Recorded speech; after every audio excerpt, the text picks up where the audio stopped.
The next few years were prosperous for the Chaucers, with his wife receiving a pension of 10 marks on her own account from John of Gaunt for services to his second wife, Constance of Castile, the Queen having died in 1369, in the same year as Gaunt's first wife, Blanche. Her elegy, known as the Book of the Duchess, was Chaucer's first major work, reportedly requested by John of Gaunt himself. It was natural for the Duke to turn to the poet closest to his family. It also indicates that Chaucer already had a reputation as a talented writer. The device of a love vision was a commonplace in French literature of the time and is regarded as one of the finest works of the writer's earliest or French period. Chaucer had the happy idea of adapting the convention to an elegy.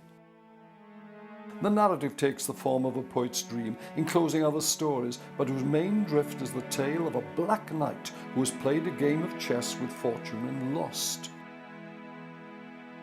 The poet reproves the knight for making such a fuss over losing a game, but the knight replies that he loved a lady who was fair and white. He also lost something. Finally, the poet realizes that white is the name of the lady and that the knight has lost through her death, and with this realization is startled into awakening. The Duchess's name was Blanche, the French for white. It is possible that the payment of an annuity of £10 awarded by Gaunt in 1374 is payment for this commission, the year in which he was also awarded a pitcher of wine daily from the king, which was commuted in 1378 to another pension of 20 marks. Years between 69 and 74 saw Chaucer abroad on a range of missions, some secret and no doubt relating to the revival of the Hundred Years' War. In 1369, French nobles had complained to the French king of the punitive taxes which they claimed the English king had levied. The new king, Charles V, responded by seizing English holdings, and Edward retaliated.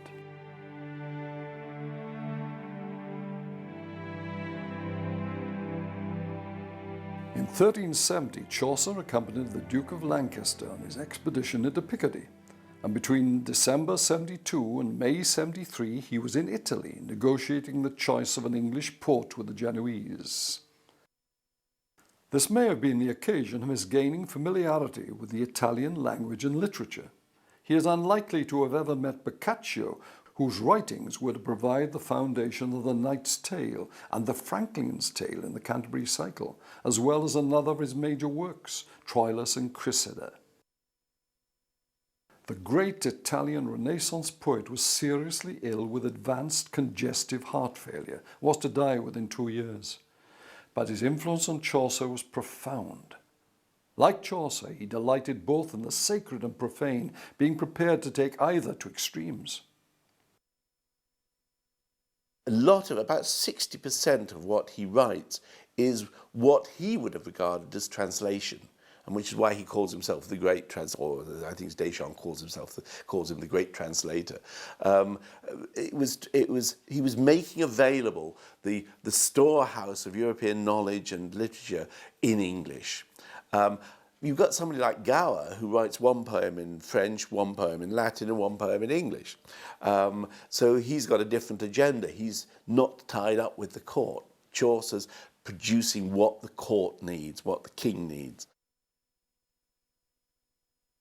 The records show that Geoffrey Chaucer would have visited Florence, then at the dawn of the Renaissance, and it is possible he visited Rome. Whether he did or not, his writing would reveal that his Italian tour seems to have left him with a view of that holy city that was schizophrenic. On the one side, a celestial city nurturing spiritual values, and on the other, a corrupt and venal marketplace whose main trade was in phony relics of saints and pardons. In 1374, Chaucer's travelling came to an end, and through the influence of Edward III, he was granted rent-free a dwelling above Aldgate, one of the ancient gates of the walled city. He was to live here for the next 14 years. Like the other city gates, it was to be demolished in 1788 to allow free access of traffic. A month later, in June of the same year, he was appointed Controller of Customs and Subsidy of Wool, Skins and Hides in the Port of London. post he held for 14 years. The Port of London in those days consisted of the Upper Pool and the Lower Pool, with the Upper Pool lying in the quite short stretch between London Bridge and the Tower, and the Lower Pool from the Tower down to Rotherhithe.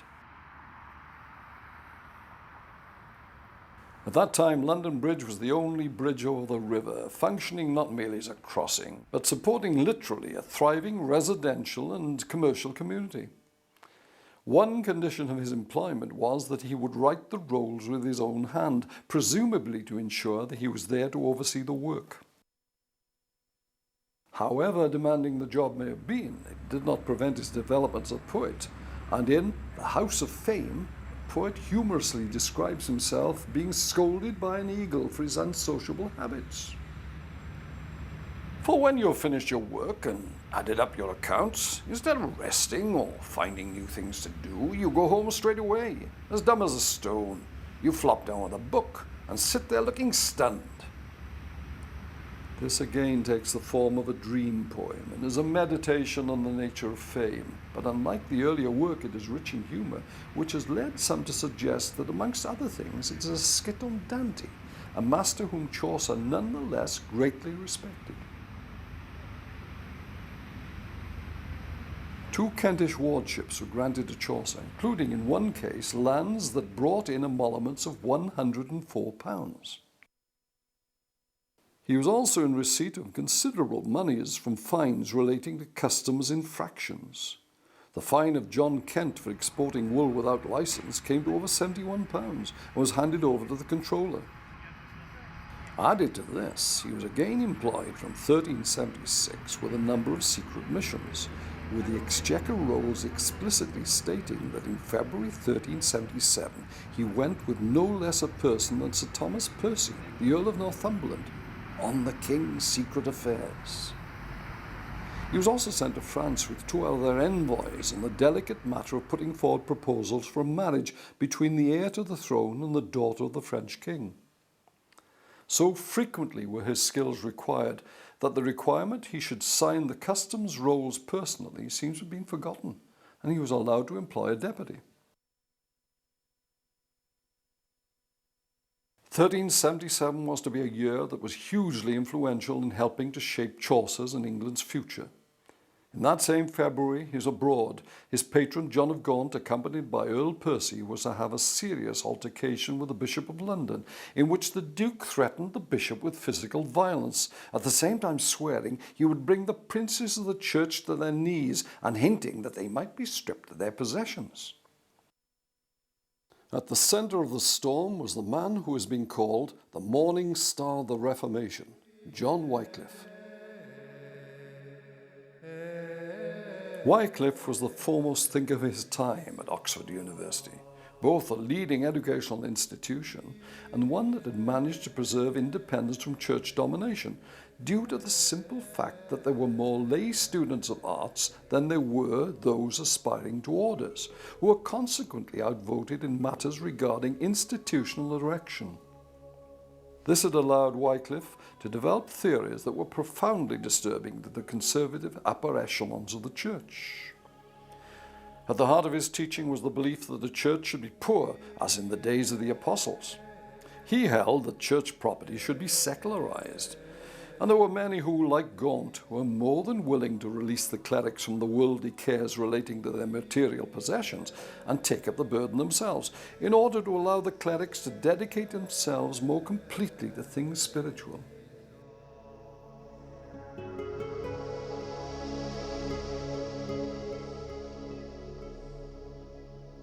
He believed that in temporal affairs the king was God's appointed servant and was not answerable to any other power than God himself.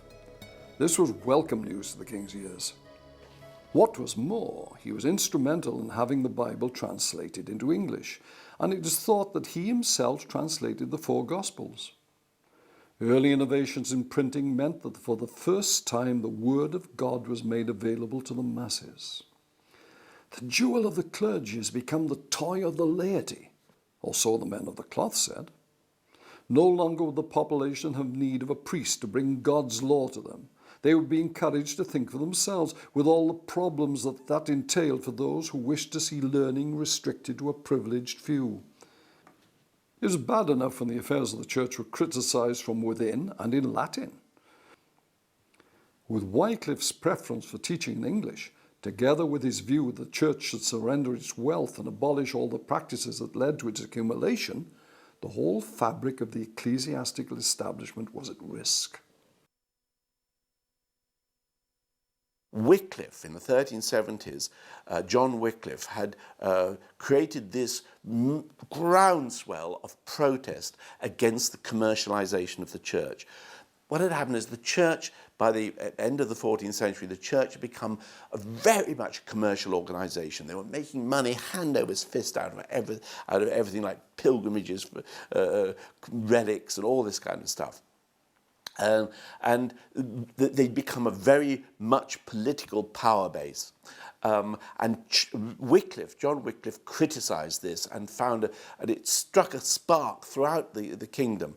And they were later called Lollards, but there was no real thing binding the Lollards together. They were just people who hated what the church had become and the way it had become commercialised and how secular it had become in a way. And Wycliffe and the religious radicals were saying we should take the church back to a simple. They should get rid of all their power, all their wealth, and we should go back to a simpler form of religion, as it sort of talks about in the Bible, like poverty and preaching love and simplicity. Now, it wasn't until about Wycliffe was saying all this stuff, and he was a very formidable man, and everybody was kind of scared of Wycliffe, actually, because he was a very powerful intellect. And the church actually didn't realise how strong the movement was until maybe the late 1370s, early 1380s. Walsingham, one of the chroniclers, says that at one time, every other person you met on the street would have been a Lollard. He would have been somebody who had agreed with Wycliffe, basically. One well-connected clergyman, whom later history would reveal to have been watching these events with great concern, was the Bishop of Ely, Thomas Arundel. The House of Arundel was one of the richest and most powerful in the land, and it was not to be expected that a younger son who through economic necessity sought his future within the ranks of the clergy should be exposed to the indignity of working his way up under an oath of obedience to commoners. To avoid this, at the age of 21, he was first made a deacon, then ordained a priest, and then appointed to the bishopric of Ely, all on the same day. Accustomed to vast wealth, he was also a man unused to brooking opposition. As a career churchman, Wycliffe's ideas would have been utterly repugnant to him.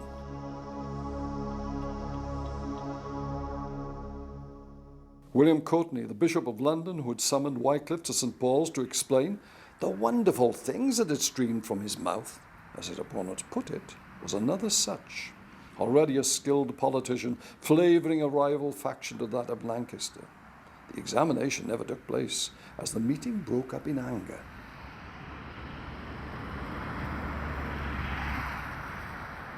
The second key event to occur in 1377 was the death of Edward III from a stroke. His son, the Black Prince, the greatest military leader of his day, had died the previous year from a wasting illness that might have been cancer. He left behind a son, a boy of 10 who would be crowned as Richard II. John of Gaunt was effectively head of the ruling council, and were those at the time who claimed he had sought the throne himself. He denied this. As the greatest power in the land after the king, he would have had, as he said, most to lose had things fallen out badly for him. Anyway, he had had his hands full enough, since he was already claiming the throne of Castile in Spain, having taken as his second wife Constance of Castile. Richard's reign was to be a deeply divisive one, with the king's court forming one faction and the barons the other. But Gaunt was not to be dragged into the scheming of his peers, and while not joining the court party, lent his weight on the side of the king. This was in sharp contrast to another of Richard's uncles and Gaunt's brother, the Duke of Gloucester, the youngest son of Edward III, who was to form the core of opposition to the young king, for whom he appears to have felt little but contempt. I think Richard was in a very, very difficult situation when he came to power as a 10-year-old boy with all these very powerful lords hanging around trying to, as I say, pick up a piece of the action and also undermining his authority. I think one of the things he was doing, he was, instead of regarding birth as the right to rule, he was promoting people on merit. And this is one of the things that stuck in the gullets of the barons, that they hated the idea that people who came from nowhere, just because they were very able, could get promoted to high estate and be made into aristocrats. They hated that. And this is one of the chief complaints against Richard, voiced by the barons, that he elevated people of low degree. As the reign was taking place, in 1380, Geoffrey Chaucer was involved in the most curious and controversial episode of his life. He was accused of the rape or raptus of a baker's daughter, Cecily Champagne.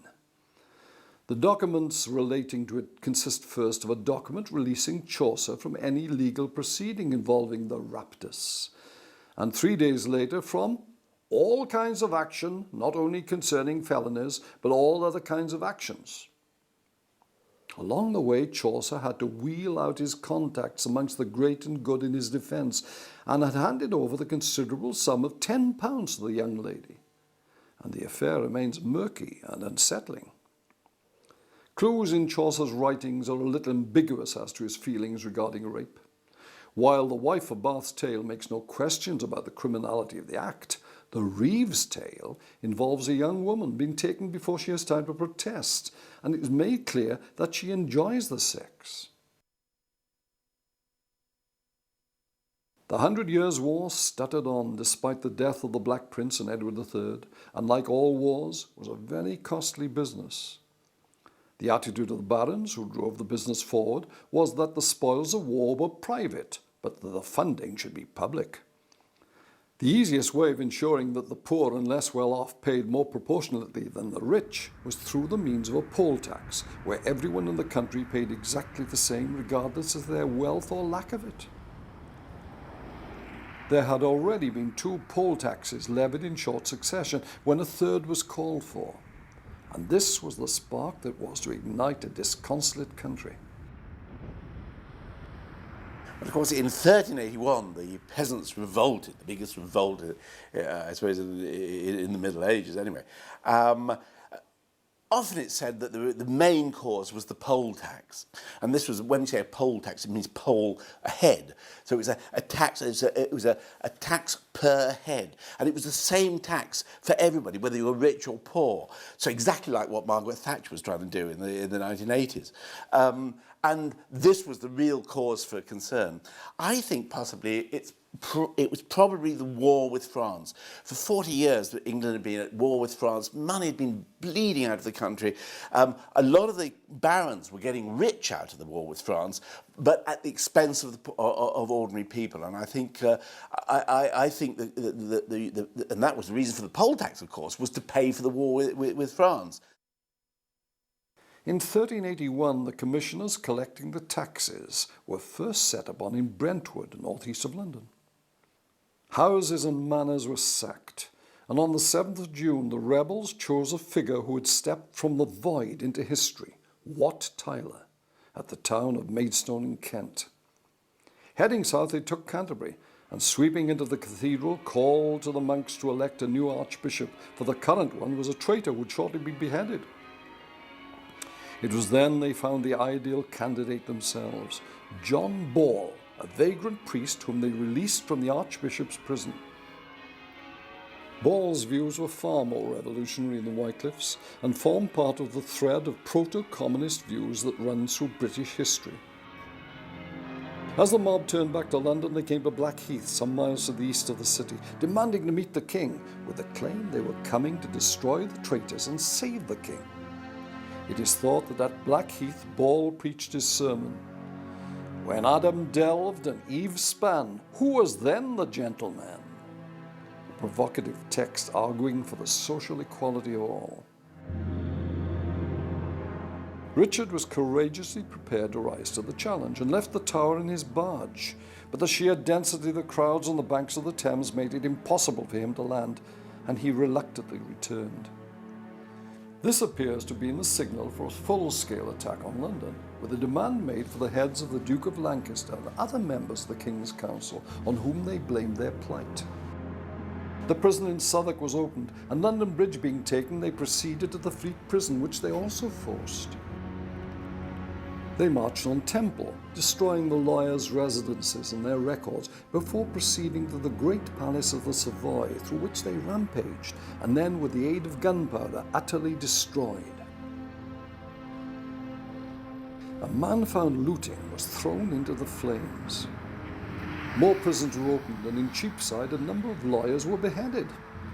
Richard saw the flames from the Tower, and none of his advisers being prepared to offer any suggestions, the 14-year-old declared he would go to treat with the rebels the next day. There they petitioned the abolition of villainy, serfdom, free contract of labour, and that the traitors be turned over to them. Richard promised their demands would be met. One of the interesting things about the Peasants' Revolt is that when you look at the aims that the peasants had, they're saying that they don't want any more lordship in England, only the king's lordship. In other words, they don't want any barons exercising power in their country, just the king himself, and then everybody equal under the king. And in a way, this is exactly what the court party wanted as well. And of course, you had the court party, this is the king and his court, pitted against the baronage, and the barons were trying to take power because you had Richard II was only 14 when he came to power. Well, was only 11 when he came to power, 10 when he came to power. So he's a young boy, and the barons saw this opportunity to grab a piece of the action for themselves. And so it's a very interesting fact that Richard, as the young 14-year-old, puts himself at the head of the peasants. And no wonder he does in a way, because they're wanting exactly what the court party is wanting in its battle with the barons. So there is a vague possibility, although I don't think any historians would support this, that it was a palace revolt, or at least that the palace was implicated in the revolt or used it to its own advantage. Whilst this was happening, the Tower was invaded, and Sudbury, current Chancellor, and the Archbishop of Canterbury, who had crowned Richard, together with the Treasurer Sir Robert Hales and 3 others, were taken out to Tower Hill and beheaded. A further meeting took place at Smithfield by St. Bartholomew the Great, where the further demands were that there should be no lord save the king, and that the estates of the church be seized and handed to the laity, a demand of which the Lollards would have approved. The Mayor of London, outraged, pulled Wat Tyler down from his horse, and a squire drove his sword into him. With great presence of mind, Richard shouted to the mob, "I am your captain, follow me!" He led them through the city, where a band of volunteers surrounded them, and were told by Richard to go home in peace. Further uprisings were crushed, and a general amnesty was granted. The leaders were executed, including Ball, who was hanged, drawn and quartered, with his head being stuck on a pike at London Bridge, replacing that of the Archbishop. Although known as the Peasants' Revolt, it has been estimated that no more than 10% were serfs on the land. It was a general manifestation of discontent in the governance of the country under the king's uncles. The level of sophistication in its spontaneous outbreak in various parts of the country argues there was planning and organization behind it. Of course, the Peasants' Revolt at the time was blamed on Wycliffe. They hadn't really coined the word Lollard at that time, but it was blamed on Wycliffe that he was stirring things up and actually trying to make trouble. But I think that there is something behind that, in that Wycliffe had appealed to people because the questions about power and politics and the church were being discussed in bars and taverns around the country because people felt they could do something. And so I think I think the Lollardy, whatever it was, the religious radicalism, also the feeling that you could change the politics of the time, and the use of English, it was all spread through the use of English. So it was a very important moment in time, and I think must have been a very exciting time. But it all came to a bad end. Certainly, the idea that a king should govern alone struck resonances in the court, and Richard had just seen what magnetism a king could display. His reign was to be torn by attempts on the one hand of the powerful magnates to direct royal policy, and of the king to promote it independently of any interference. An ideal of kingship with a respectable lineage from the days of Aristotle through the medieval philosophers of his day.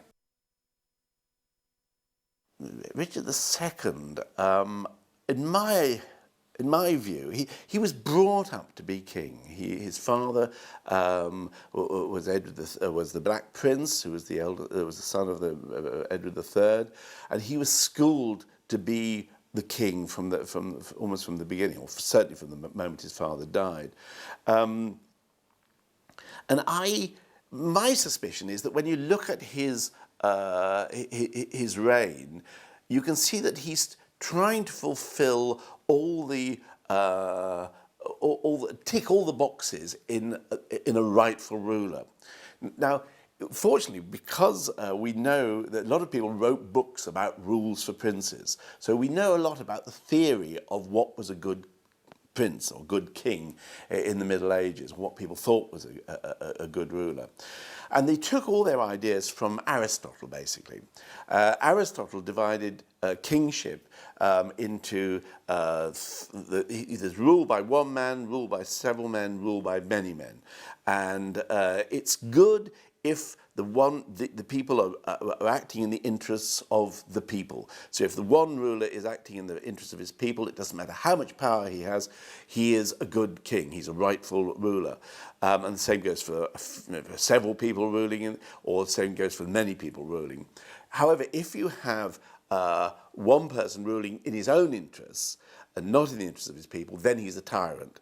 And the same goes for several people or for many people.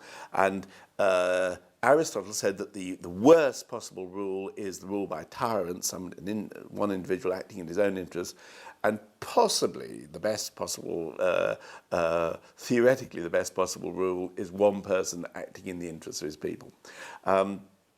So I think in that background, that would be the way that Richard was taught to believe, to understand political power.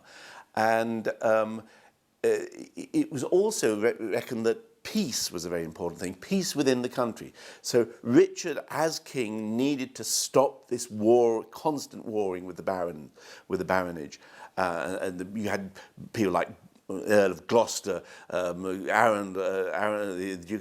Duke of Arundel, Warwick, and these were constantly a thorn in his side. They were constantly trying to, either at one point they actually rebelled against him, they were undermining his policies, which were always, after 1381, it was always peace with France. They were really bastards. They didn't have any respect for Richard. They were his uncles, but they tried to undermine him at every stage. And so he needed to actually consolidate power in his own right in order to bring peace to the realm. And so